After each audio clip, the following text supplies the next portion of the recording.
Georgia Gymnastics today. I'm going to show you guys how to make a volcano explosion. So let's get into the video.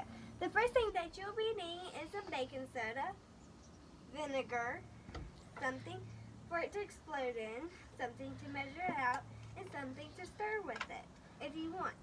So let's pour in the baking soda.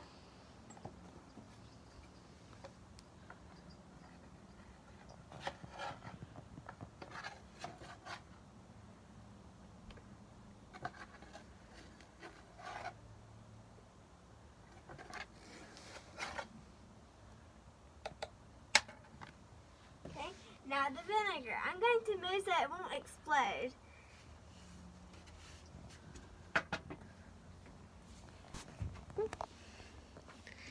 So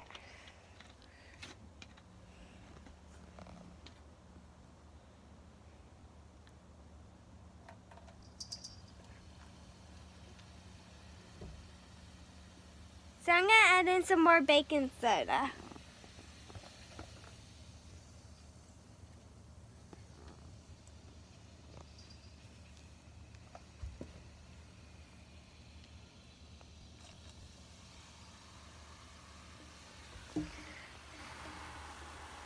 That is so cool. So, bye guys. Comment down below what you think about the volcano. So subscribe and like. Bye.